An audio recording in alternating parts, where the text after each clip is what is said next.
Hello everybody, it's good to be here again and to see so many familiar faces and new faces. So what's this presentation all about? I guess the main idea is that different type of users working with different XML vocabularies have different authoring needs, and having this in mind, we try to provide the means to customize the authoring environment according to with these needs. And one way we do that is by supporting more and more CSS properties. And in this presentation we'll go over some new such CSS properties that we've added support for in the last two versions, and we will identify some use cases in which these properties can help. And in the last part of our presentation, we'll talk about something a little different. It's something that we call smart editing. It's about helping the user while editing visually, but more about that when we get there. So last year in Prague, we've talked about CSS layers. And a quick reminder, it's needed before moving forward. So the visual editing in Oxygen is driven by CSS rules, all the formatting and the layout. And so prior to version 17, what you could do is you could give several CSSs, and the user could switch between these CSSs and get a different look of the document. But sometimes your CSSs are like layers, so they bring layer information. Like for example, if we take the layers of the map, one of your CSSs might present the roads and another the land use, and so on and so on. So with the old way of activating a CSS in Oxygen, you had to create a CSS for each combination. So if you wanted the user to see both the roads and the land use, you had to create a CSS for them both. If you wanted to see the boundaries too, then again another CSS. So you had to create a combination of these layers. And that was difficult both from a developing perspective and both from a user perspective, which had a lot of complexity there. So what we did was we changed the way these CSSs apply. So now the user can select one main CSS to be applied at all time, and on top of that it can activate any number of any number of alternate or layer CSSs. So let's take as a practical example, let's take these two layers here, the hints and inline actions. And let's suppose that I want to allow my users to present some hints, some contextual information about what they are supposed to do in a given context, and another layer with actions, some actions to help them quickly alter the document structure. With this new layering system for CSSs, it's quite simple. So this is what we want to achieve. One layer with actions, another layer with some hints. So with the way the CSS is now applied, it's quite simple. We'll create a CSS that brings the rules to present those actions, and another CSS for the hints. But there's still a problem here, because both of these CSSs need to contribute content on this static before element. And the way CSSs apply is the rule with a higher specificity will override anything that was prior there. So you have a problem here. And besides these two CSSs, the actions and the hints who want to contribute on the content property, here we also have the main CSS, which, for example, puts a label here, the result label. So all of a sudden we have 3 CSSs who want to contribute content. And don't forget, the user should be able to activate and deactivate any of these 2 CSSs at any given time. So what solution do we have for this situation? Well, for once we could use this Oxygen extension property. It's oxy append content. And the difference between this one and the default content property from CSS is that this one will accumulate all the content. So everything will accumulate and append. And it looks like what we need, but there are still 2 major drawbacks. And that the first one is that you can't really control the way these content are appended. So the order in which the rules are encountered is the order in which the content will be appended. And in my case, for example, that result label would be on top, and I don't want that. And another possible problem is that you won't be able to individually style these 2 content in case you want maybe put a border around those buttons and maybe put a background color to the hints, because they all go on the same before element, the same pseudo element. So an even better solution is given by the CSS3 standard itself, which defines the concept of multiple pseudo elements. And basically what you can do is you can create not just one before or after pseudo element, but any number of them by giving an index between parentheses. And the layout should be something like this. So lower numbers come closer to the actual content, and with the larger numbers further away from the content. And this specification fits our requirement quite well. So we've added support for these multiple pseudo elements in version 17 or 17.1, not sure. And now, for this particular case of ours, we can make the first CSS, the one that contributes actions, to use the 100th layer, for example, to put the actions there. And the hints will go on the 50th layer. And we'll just give some space in between, just in case in the future we need to put another layer there. It could be any number. Yeah. So I'll switch to Oxygen just a second to show you how this all works in real life. So this is the style menu, and from here, like I said, you can activate the main CSS, and on top of that, any number of additional CSSs, alternate CSSs. So for example, we can present the hints, and then we can present the inline actions. Right, and they're both here. And if we don't want the hints to be presented any longer, we can just hide the hints away and just leave the actions here. So these multiple pseudo elements were a really good solution for this particular use case.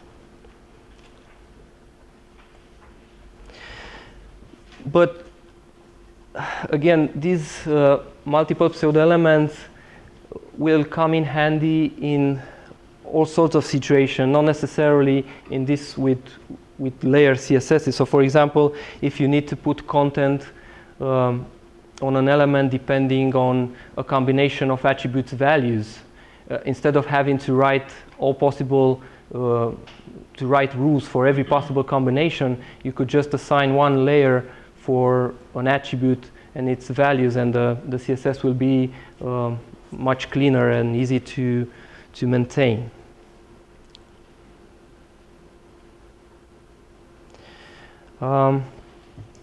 Another new addition in Oxygen version 17 was the ability to define inline actions directly in the CSS. So on inline actions, you've seen them here. So these are inline actions.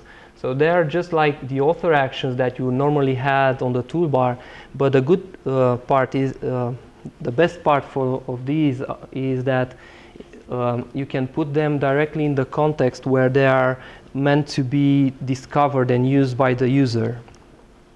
And the way you added these inline actions in the prior version of Oxygen, you had to go to Options, Preferences,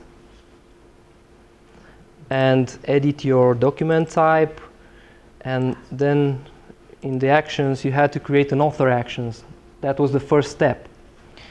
And after that, in the CSS, you used the Oxy button extension function to bind that action through its ID on a before element like this. And if this action also was meant to be used in other contexts, then maybe it's okay to put it in the framework and just bind it in the CSS like this. But if it's just intended for this one particular place, then it would just pollute the document type unnecessarily. And it's also a bit difficult to debug this action, because every time you see that something doesn't work as expected, you have to go through all these dialogues and change something and then return to Oxygen and see if you got it right or not. So as an improvement, we now allow you to define such actions directly in the CSS by using the Oxy action extension function. And here you give the operation. If it's one of our built-in operations, you can just give it a name. If not, it will have to be a qualified name. And all the parameters for this operation have to be prefixed with this term, this arg term. And it's great because for once you can understand what this action does just right from the first look. And secondly, it's also great when debugging this action. If something doesn't work right, you can just put the CSS on one side, the XML on the other, change a bit in the CSS, test it in the XML, and see if you got it right or not. And we use these inline actions a lot in the built-in frameworks that we provide support for now. Another CSS property newly supported is the position property. So what this property allows is you can take an element out of the document order flow that it is normally rendered in, and you can place it somewhere absolute, or you can even place it fixed on the screen, and it will be there even when you scroll for quick access.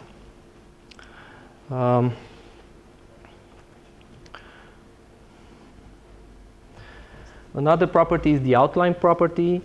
The outline property is just like a border, but with the difference that it doesn't count in the layout when you're building the layout file. So if we look at an example here, so I've used this property on the hover pseudo-class. So when I'm hovering an element, I see this property is being painted on top of adjacent content.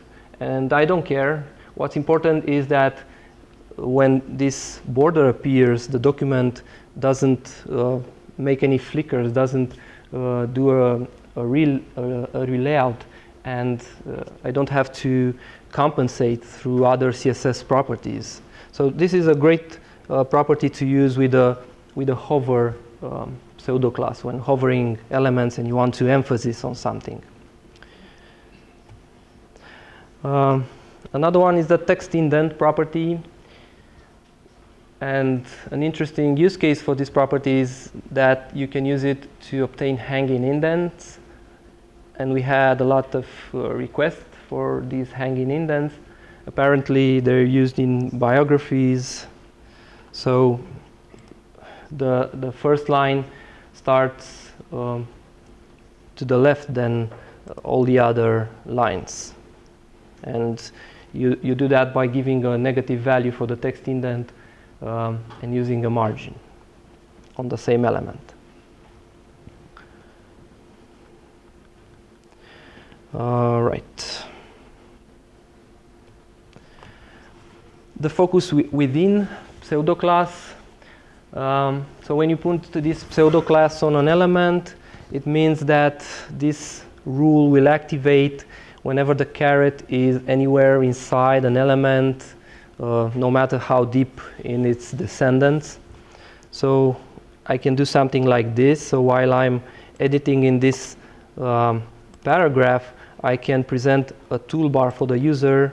So now, and this toolbar will be present as long as I am anywhere inside this paragraph. So now I'm in a bold element, in an italic element.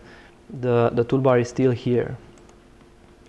As a side note, this kind of behavior with a toolbar, you are able to do it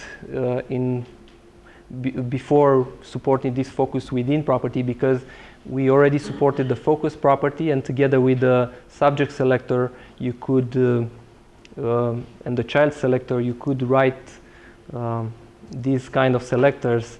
But because we had a performance related restriction with the focus and the pseudo class, and with the subject selector, you had to write such a selector for every level, so it wasn't as pretty as it could have been with this new pseudo class. So if you've done this, now you can now switch it to a much nicer way. Right. So that concludes the first part of the presentation. Now I want to talk about what we call smart editing. The idea here is that we strive to keep the document valid. We impose all kind of checks. Maybe with schematron we write quick fixes to handle these error situations. But let's not forget that it's always easier to prevent than to correct. So the actions and the layer and the hints layers that I've presented earlier are one type of prevention. So I'm giving information to the user to understand what it should do in this context. I'm giving him inline actions to automatically alter the document as it should. But they won't always be enough, because, for example, the user might copy-paste content from one place to another, or it might use the content completion window to insert elements. And when it does that, the document might become invalid. And when you identify such an action that would render your document invalid, you could just let it happen maybe and rely on the error messages and quick fixes to get it good again, to fix it. You could maybe reject the action and kindly ask the user to try again and again. Or you could try to come up with an automatic solution to the problem. And that is what the smart editing is all about finding automatic solutions, like maybe try a little to the left or to the right, or maybe wrap that content in some parents and see if that's valid. And this is not something new. It's something that we had for quite a few versions now. But we've worked a bit around this idea for version 18, which should be released in spring. So to get you an idea about this smart editing,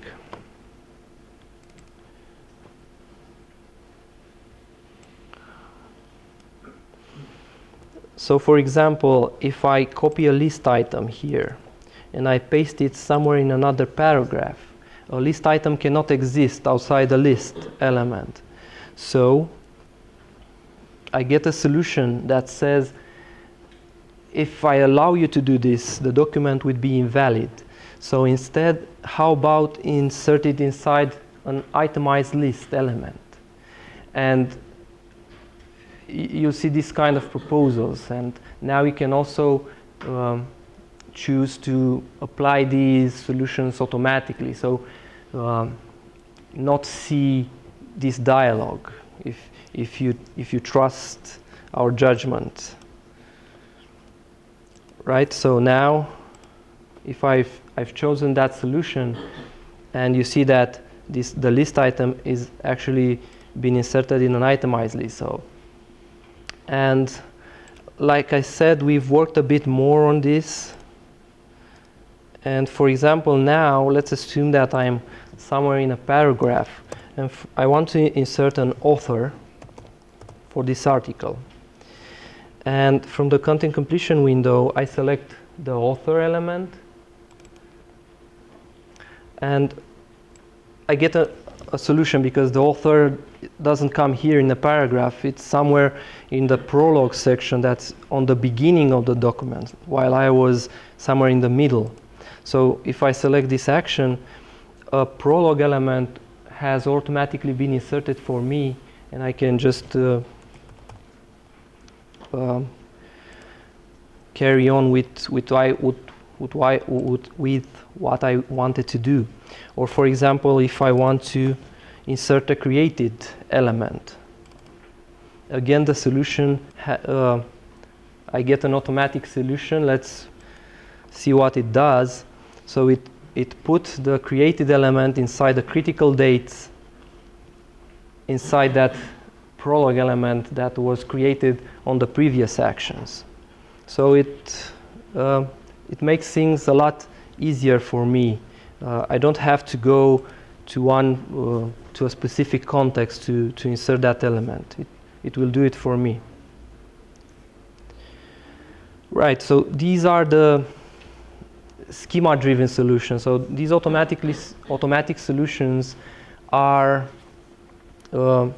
created just with the information from the schema, what we get by analyzing the schema associated with that document. But there are some situations that are very particular to a particular XML vocabulary. For example, a section usually has a title and a paragraph. It could have a lot more elements in the schema, but I know that most of the time I put a title and my users put a title and a paragraph there. So a particular solution for this. So let's insert here a section. This is a docbook document. And this is an empty section. So if I type some text here, you see automatically a title element has been created and my text has gone into this title, because like I said, my sections usually have a title. And now if I again type some text, because the title was already here, it created a paragraph for that text.